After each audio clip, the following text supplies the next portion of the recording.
I'm going to open it up for Q&A with you, but I have so many questions, but I'm going to choose one. Robert Altman is really one of your heroes when it comes to your work, right? When it comes to film, and maybe just in general. It's a special kind of a treat and experience to be able to really delve so closely and deeply into the work and the life of someone that means so much to you.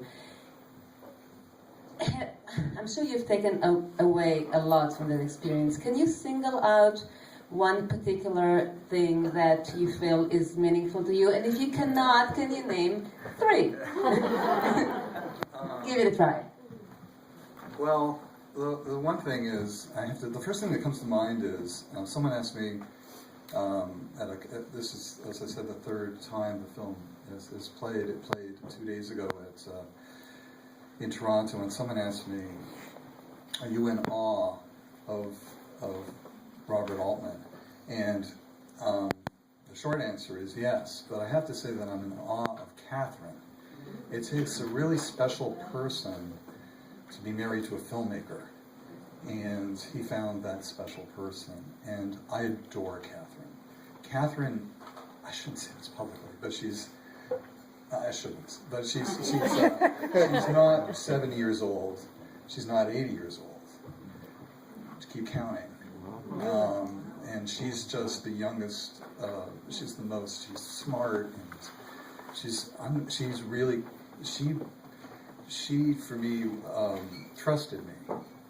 I met Catherine, this film started because I read Mitch Zlukov's book, which is a fabulous world history of Bob, and I called Mitch up and said, has anyone approached you about making a documentary based on your book? And he said, if you want to make a film about Robert Altman, you have to talk to Catherine.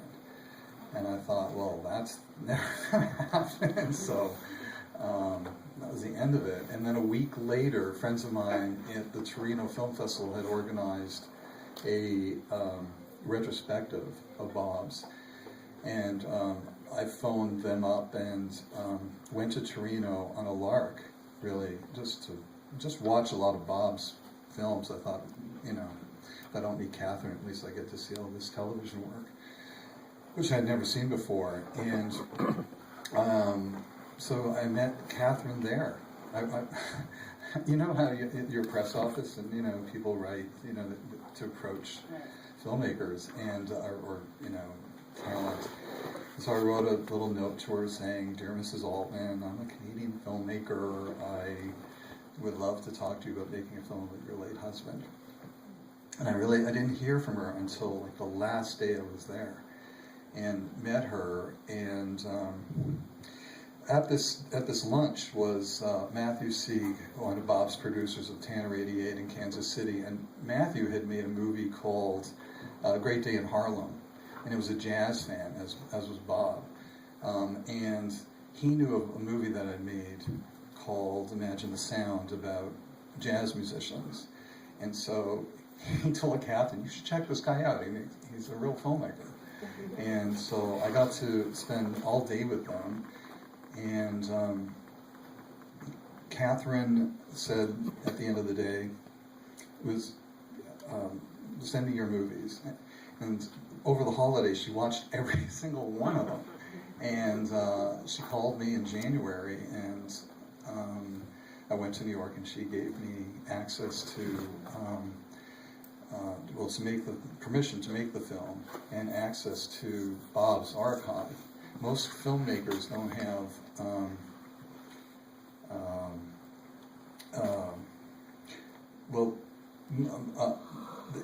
they don't have a large archive.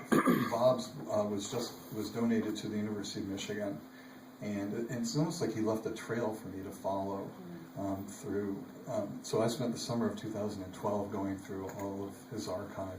I thought I was going to spend a week there. I stayed 6 weeks in Ann Arbor. Yeah, no, Catherine, I also made, she asked me what I was going to do, and I said, I don't know. I have no idea how to make this film, but I thought it would come, the process would just sort of come over time, and I think she'd like that. But I also made a promise to her, and I said, I promise I'm not going to fuck up. And that kept me up for 2 years. So there's a tremendous responsibility when you're representing someone else's art. And it was great being in his world. I mean, he has this, and it's hard to compress like someone's. I never someone's life and work into 95 minutes. It's like, but it was just a challenge. I mean, there were hours and hours and hours of fabulous interviews that he had given, and Catherine saw the film before. She let me. There was no final cut or anything. I could do whatever I want, and so I showed it to her in Los Angeles, and she went through a box of. Her life flashed before her eyes, and a box of tissues, and it was like. And I just sort of didn't even think of what the opposite of that would be, because I just sort of felt like it's almost like this film was guided somehow by sort of Bob's, I don't know, spirit or something. But yeah, it was one of those. It's hard for me to actually. I just finished the film, so it's like really hard. But it's friends and family who thought I captured Bob's playfulness, which I think is great, because a lot of those interviews, he's very, very funny, and he's very, in the book, Mitch Zukoff did an interview with Harry Belafonte, and Harry Belafonte tells a story about these two jazz musicians who, during the break, smoke a joint and look out over the water in Montreux, and one of the musicians says, "Look, man, look at all that water," and the other musician says, "And that's just the top."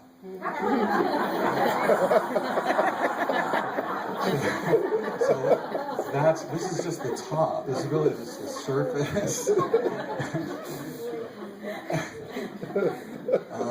Interestingly, I've never met Bob. I grew up with great affection watching his films in the 70s and even the 80s, and throughout his career. The only time that I had met Bob was on the letterhead of the National Organization to Reform Marijuana Laws, where we were both advisors. I don't know if there's any question.